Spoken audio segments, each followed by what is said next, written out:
Nous allons ouvrir la Bible qui est la parole de Dieu. Nous allons ouvrir le livre des psaumes. J'ai eu l'occasion de vous le dire dernièrement, vous ouvrez votre Bible à peu près au milieu et vous trouvez le livre des psaumes. Nous allons lire au psaume 35. Psaume 35, verset 1er.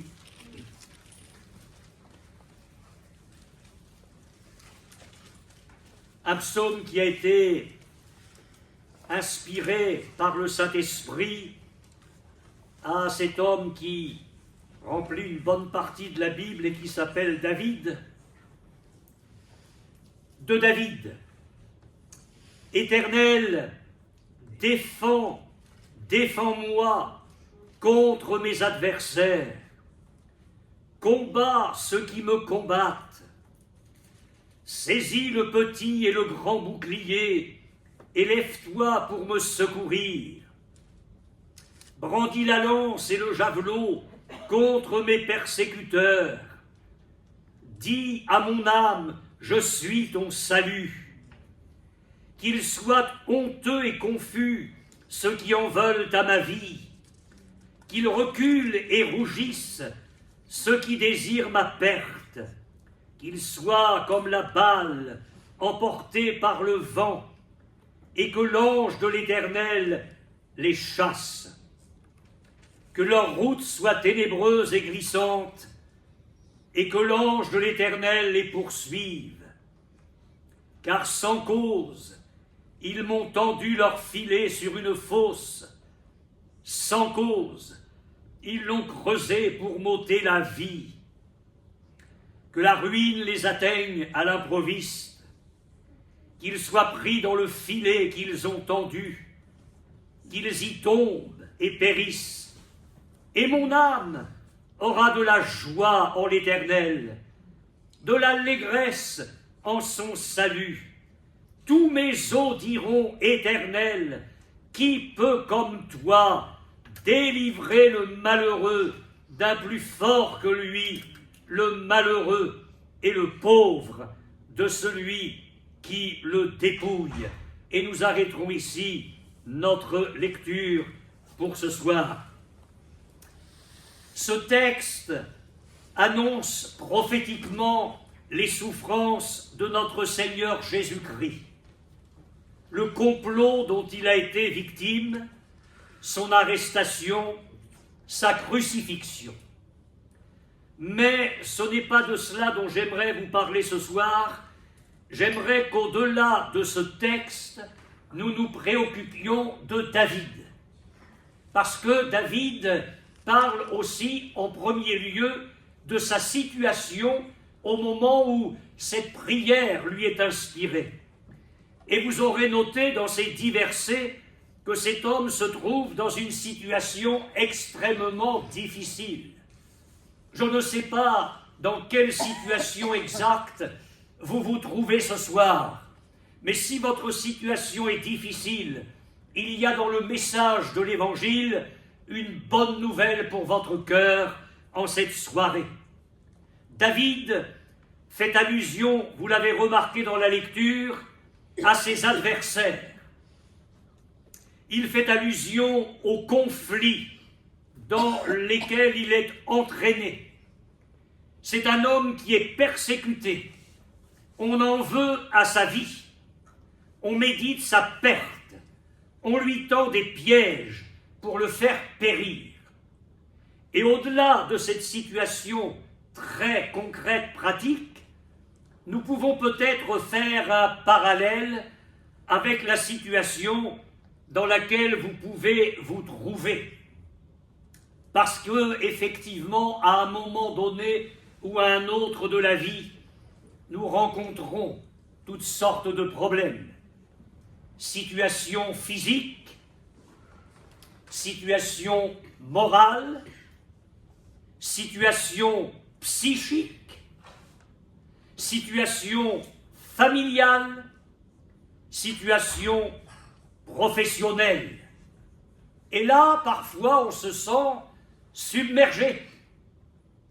Et on dit, C'est ce que nous avions noté sur le prospectus annonçant cette soirée. C'est plus fort que moi. Ce qui déferle, c'est plus fort que moi. Je ne suis pas capable d'affronter une telle situation. Vient alors la question du verset 10, où David dit « Éternel, qui peut comme toi délivrer un malheureux d'un plus fort que lui ?» C'est-à-dire qu'à un moment donné, au sein de ses difficultés, cet homme a eu une réaction sensée. Il s'est dit « Mais je ne peux rien attendre d'en bas. Mon véritable espoir, c'est de me confier en Dieu. » Et il dit à Dieu « Mais qui peut comme toi délivrer le malheureux d'un plus fort que lui ?» Il n'en a pas. Dieu est au-dessus de tout. Et celui qui peut vous délivrer ce soir d'un plus fort que vous, c'est tout simplement le Seigneur. Cette question nous amène à réfléchir sur 3 réalités. J'aimerais vous en parler très simplement. La première, écoutez bien la question. Éternel, qui peut comme toi délivrer le malheureux d'un plus fort que lui ? La première réalité, c'est que il y a des épreuves, des situations qui sont plus fortes que nous. Tout simplement. Qui peut délivrer le malheureux d'un plus fort que lui? On ne va pas faire un long catalogue de tout ce qui peut être plus fort que nous. Mais certaines maladies, des mauvaises habitudes, des passions, des troubles psychiques, le péché sous différentes formes, c'est plus fort que nous. La deuxième réalité qui apparaît dans cette question, et je la redis encore une fois, cette parole magnifique qui sort de la bouche et du cœur de David, « Éternel, qui peut comme toi délivrer le malheureux d'un plus fort que lui ?» Non seulement certaines situations sont plus fortes que nous, mais nous réalisons alors, parce que c'est la conséquence, que notre faiblesse personnelle est tout à fait hors circuit dans ce genre d'affaires. La situation est forte, plus forte, ça veut dire, parce qu'il faut le considérer comme conséquence, que notre faiblesse naturelle, personnelle, ne peut nous donner aucun secours. Nous ne pouvons pas nous en sortir nous-mêmes. Et non seulement nous ne pouvons pas nous en sortir nous-mêmes, mais quand nous regardons autour de nous, dans certaines de nos situations, nous prenons conscience que nos semblables sont aussi faibles que nous. Ou en tout cas, ils ont des limites. J'ai fait allusion tout à l'heure à la médecine. Encore une fois, nous rendons grâce à Dieu pour les progrès de la médecine, mais nous le disons avec respect, mais les médecins, les spécialistes, sont quand même dépassés aujourd'hui par certaines situations. Médecins, spécialistes, je vais dans d'autres domaines, des conseillers, des gens sont allés consulter un jour un conseiller conjugal, jusqu'au moment où ils ont appris que cet homme était en instance de divorce. Il y a des moments où on prend conscience que non seulement nous sommes faibles, mais ceux qui nous entourent le sont aussi. J'oserais dire, même les hommes de la religion. Je comprends la prière de David, mais Éternel, qui peut, comme toi, délivrer le malheureux d'un plus fort que lui? un homme de la Bible qui s'est trouvé dans des situations, à un moment donné, extrêmement difficiles. Ça déferlait de partout. Il était entouré de toutes sortes de problèmes. Et il a prié, et il a dit, Seigneur, nous sommes sans force devant cette multitude qui s'élève contre nous. Nous ne savons que faire. Est-ce que vous ne seriez pas dans cette situation ce soir, sans force? Vraiment, soyez honnêtes, sans force. Et vous pourriez reprendre à votre compte les paroles de cet homme de la Bible. Mais Seigneur, c'est vrai, moi non plus, je ne sais que faire. Vers qui me tourner? Sur qui m'appuyer? Où chercher du secours? Je vous ai parlé parfois des hommes de la religion, je vais même aller plus près encore. Un homme dans l'Évangile, et c'est une histoire vraie, c'est pas une légende, un homme dans l'Évangile avait un fils unique, qui était possédé d'un esprit muet. Il y avait un démon muet en lui. Et quand le démon agitait ce garçon-là, c'était terrible. Il y avait des pulsions de mort. L'enfant tombait dans des crises bizarres, il écumait, il se roulait par terre, il poussait des cris, il grinçait des dents, il écumait. Et parfois le démon l'avait poussé dans le feu, dans l'eau, pour le faire périr. Et au moment où Jésus arrive là face à la foule, cet homme sort de la foule, vient se prosterner devant Jésus et il lui fait part de sa situation. Il dit, mon fils, que voilà, est possédé d'un esprit muet, je l'ai amené à tes disciples et ils n'ont pas pu. Ils n'ont pas pu. Donc il y a des moments, mes amis, où c'est vraiment vers le Seigneur et vers le Seigneur seul qu'il faut vous tourner. C'est en lui et en lui seul que vous pouvez placer votre confiance. Jamais vous ne serez déçus. Éternel, qui peut comme toi délivrer le malheureux d'un plus fort que lui? Alors la troisième réalité, je vais m'y attarder un peu plus, ben oui, c'est que la vraie délivrance est en Dieu. Ça ne vous fait pas plus plaisir que ça? Éternel, qui peut, comme toi, délivrer le malheureux d'un plus fort que lui? Vous savez ce que j'en ai conclu? Moi, je vous rencontre le mercredi soir avec des choses très simples. D'ailleurs, je ne les dis pas pour les chrétiens qui sont là, parce qu'ils connaissent ces choses par cœur. Donc, ce n'est pas pour eux que je parle. À chaque fois, je parle pour nos amis qui nous rejoignent. C'est à vous que je m'adresse. J'ai tiré une conclusion très simple. C'est que Dieu est plus fort que ce qui est plus fort que nous. Dieu est plus fort que ce qui est plus fort que nous. Jésus venait de chasser un démon dans le corps d'une personne. Alors il y a eu une conversation avec ceux qui ont assisté à ça. Je ne m'attarde pas là-dessus. Mais le Seigneur a pris une image qui est très intéressante et elle va vous encourager.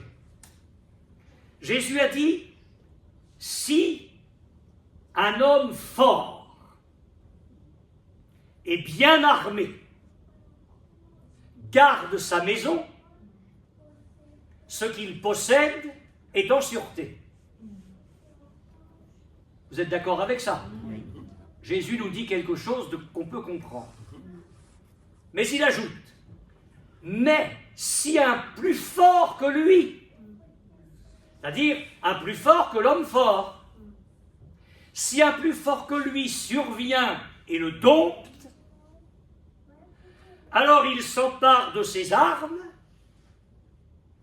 il distribue ses dépouilles, et j'en conclus alors que la victoire est totale.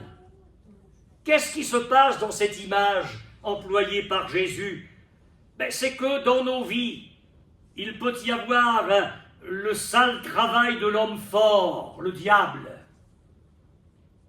qui empoisonne nos vies de toutes sortes de manières, et on va le voir rapidement. Mais la bonne nouvelle que j'ai pour vous ce soir, c'est que Jésus est le plus fort. Et il est capable de s'attaquer à l'homme fort, de s'emparer de ses âmes, de distribuer ses dépouilles et de vous donner une vie qui vaut la peine d'être vécue. Si vous vous souvenez un petit peu de ce qu'on a lu dans ces 10 versets, Dieu est celui qui combat pour nous, il est celui qui secourt, il est celui qui apporte le salut. Dieu, Jésus, est plus fort que la maladie. Et quand la science médicale s'avoue limitée, Jésus reste le plus fort. Il reste le plus fort. Je sais que mes amis chrétiens connaissent cette histoire authentique de l'Évangile. Une petite femme de l'Évangile était atteinte d'une perte de sang, des hémorragies à répétition depuis 12 ans. Vous imaginez 12 ans d'hémorragie. Vous imaginez l'organisme détérioré, affaibli. Alors, elle a fait comme n'importe qui ferait. Elle est allée voir un médecin. Je n'invente rien, l'Évangile le dit.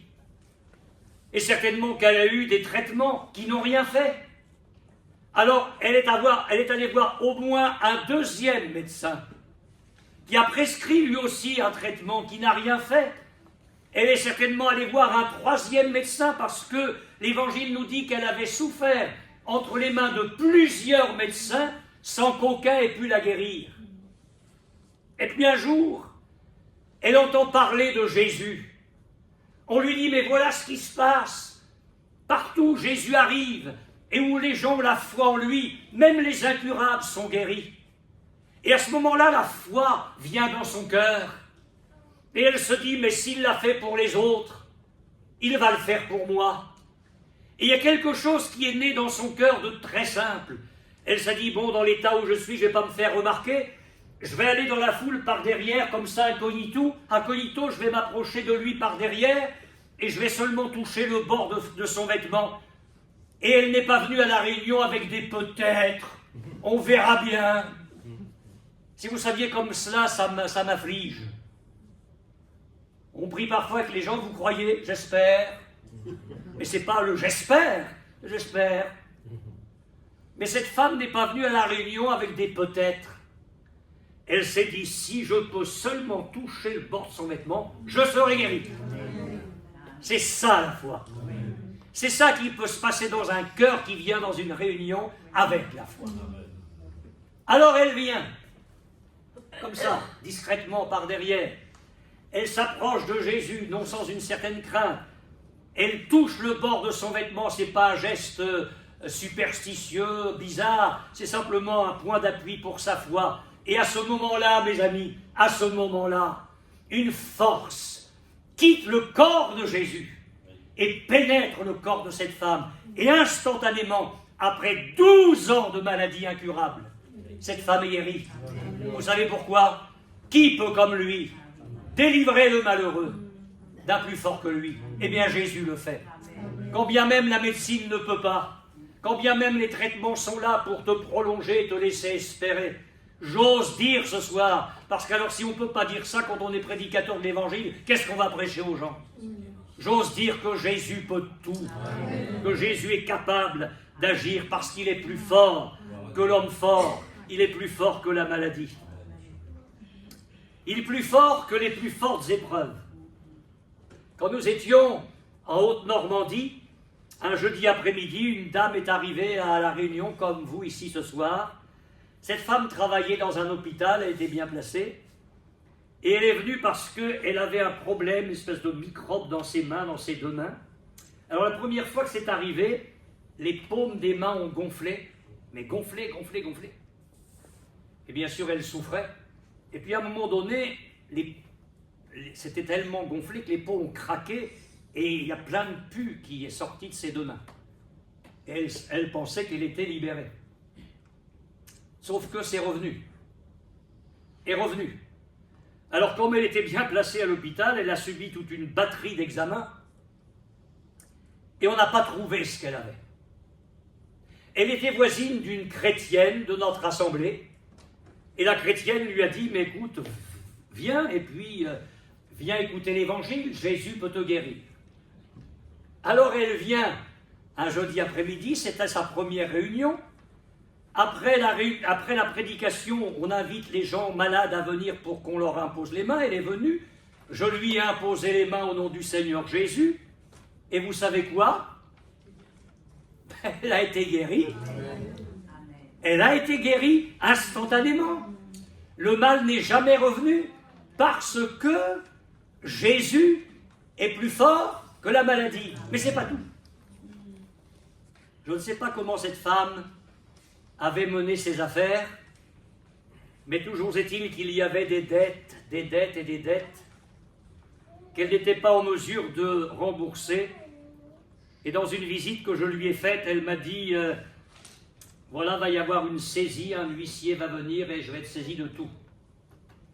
Alors, je me suis dit, je vais quand même lui faire comprendre que l'église évangélique, c'est pas la Banque de France. Bah oui. Je lui ai dit, écoutez, Jésus vous a guéri, il peut vous secourir. Franchement, je ne savais pas comment il ferait, hein. Mais il peut vous secourir dans votre épreuve. Alors, on va prier.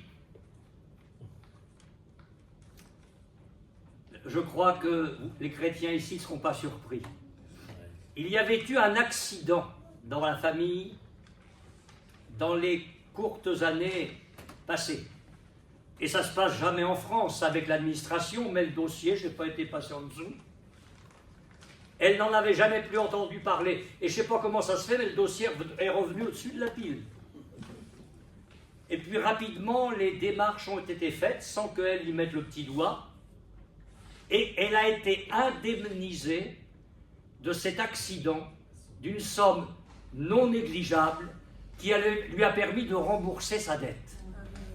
Magnifique. Dieu est plus grand, plus fort que nos épreuves. Puis elle m'a dit, vous savez, j'ai un fils qui s'est détourné de moi, et non seulement un fils, mais tous mes enfants se sont détournés de moi depuis des années. Ben, je lui dis, écoutez, il y a un texte dans la Bible qui dit que Dieu renoue les familles, hein, il ramène le cœur des enfants vers les pères. Alors on va prier. On a prié. Oui, je vous vois sourire parce qu'avec l'évangile, il n'y a plus rien d'étonnant. Hein. Dans le temps qui a suivi, tous les enfants ont repris contact, sans qu'elle fasse d'effort. C'est ça notre Dieu. Il est plus fort que les épreuves. Il est plus fort que tout ce qui peut empoisonner votre vie ce soir. Mais oui, nous avons un Jésus magnifique. Plus fort que les démons. Jésus aborde sur un rivage après avoir traversé le lac et vient au-devant de lui un homme nu, criant jour et nuit, vivant non pas dans une maison, précise la Bible, mais dans les sépulcres, se meurtrissant avec des pierres, c'est-à-dire qu'il y a une autodestruction. Et alors un homme qui, quand les démons qui étaient en lui l'agitaient, était capable d'une force, mais inouïe. On l'avait lié avec des chaînes, on avait mis ses pieds dans des fers, vous savez, c'est des blocs de bois pour empêcher la personne de bouger. Mais les démons étaient tellement forts en lui que quand cet homme-là piquait des crises, il arrivait à briser les chaînes et à rompre les fers. Et je lis le diagnostic évangélique. Dans l'évangile de Marc, dans l'évangile de Matthieu d'abord, il était si furieux que personne n'osait passer par là. Ah ben on comprend, hein. Dans l'évangile de Marc, personne ne pouvait plus le lier, même avec une chaîne, car il avait eu les chaînes aux mains, les fers aux pieds, il avait rompu tout ça, et personne n'avait la force de le dompter. Ne me dites pas qu'en lui, il n'y avait pas quelque chose de plus fort que lui. Mais quand vient sur notre route celui qui est plus fort que l'homme fort, alors tout peut changer. Tout à l'heure, notre frère soulignait qu'un mot de Jésus suffisait. Jésus a ordonné aux démons de sortir de cet homme. Les démons sont sortis de là. Alors, ça s'est rapidement connu dans le village à côté. On est arrivé là, ils l'ont trouvé vêtu. Oui, parce que quand Jésus vient, on retrouve de la décence, hein. L'impudicité dans les vêtements, les jupes jusque-là, les trucs transparents, toute la pourriture, ça s'en va, hein. Quand Jésus vient, on s'habille. Cet homme vivait nu, et maintenant on le trouve habillé. On le trouve dans son bon sens. Il n'est plus dans les sépulcres, il vit dans la compagnie de Jésus. Dans la compagnie de Jésus. Et puis il est là dans un calme. Il respire la paix de Dieu. Voilà ce que Jésus est capable de faire. Il peut délivrer le malheureux d'un plus fort que lui. Plus fort que les mauvaises habitudes, que les passions, que le péché. Plus fort que l'alcool, plus fort que les drogues, plus fort que le jeu, plus fort que le péché. Combien de gens peuvent dire « c'est plus fort que moi ». Vous avez des gens qui paraissent des gens normaux, ils ne peuvent pas s'empêcher de voler. Alors on a des mots très scientifiques pour expliquer ça, mais quelque chose qui est plus fort qu'eux, tout simplement, de mauvais. Il y a des gens qui ne peuvent pas s'empêcher de mentir. C'est une seconde nature. Même quand ils n'ont pas besoin, ils mentent. Il y a des gens qui ne peuvent pas s'empêcher d'être violents. Demandez-le à certaines épouses, à certains enfants. Certains ne peuvent pas s'empêcher de vivre dans la débauche, de tromper leur conjoint ou leur conjointe. Il y a un homme dans la Bible qui a montré la situation de l'être humain sans Jésus. J'ai la volonté, mais non le pouvoir de faire le bien. Quand je veux faire le bien, le mal est attaché à moi. Je ne fais pas le bien que je veux, et je fais le mal que je ne veux pas. Et il tire la conclusion, mais je suis esclave du péché. Je vois une loi en moi, quelque chose qui me domine, qui est plus fort que moi. Alors il tire la conclusion, il se regarde dans la glace. Ah, c'est moi qui l'ajoute, ça. Mais par contre, ce que je vais vous citer, il l'a écrit, misérable que je suis. Il se dégoûte. Il se dégoûte. Misérable que je suis. Qui me délivrera? Qui fera de moi une autre femme? Qui fera de moi un autre homme? Je ne voudrais plus ces chaînes, je ne voudrais plus cette saleté dans ma vie. J'en ai assez, pasteur, de toutes ces pensées. C'est un véritable matraquage à longueur de journée. Ça me domine. Je voudrais penser à autre chose. C'est un pilonnage dans mes pensées. Je n'en peux plus. Misérable que je suis. Qui me délivrera? Eh bien, moi, je vais vous dire ce qu'il a écrit. Grâce soit rendue à Dieu par Jésus-Christ, notre Seigneur. Celui qui peut vous libérer ce soir, et pas sur un petit traitement de 6 mois d'imposition des mains. Celui qui peut vous délivrer instantanément ce soir, c'est Jésus. Amen. Qui peut, comme toi, délivrer le malheureux d'un plus fort que lui? J'en ai terminé. Avez-vous remarqué dans ce psaume qu'à la fin, cet homme parle de joie? Si vous n'êtes pas heureux, vous allez être heureux. Cet homme parle d'allégresse, c'est encore plus fort. Il parle de délivrance. Il parle d'un salut parfait. Voilà qui est notre Jésus. Ce que vous ne pouvez pas faire, ce que vos semblables qui vous aiment ne peuvent pas faire, ce que les gens qui s'occupent de vous ne peuvent pas faire. Oui, vous assommez, vous droguez, ça oui, mais vous délivrez, non. La preuve, ça fait combien de temps que ça dure? Alors entendez le message de l'Évangile ce soir, je vous en supplie. Jésus est votre libérateur. Jésus est votre sauveur.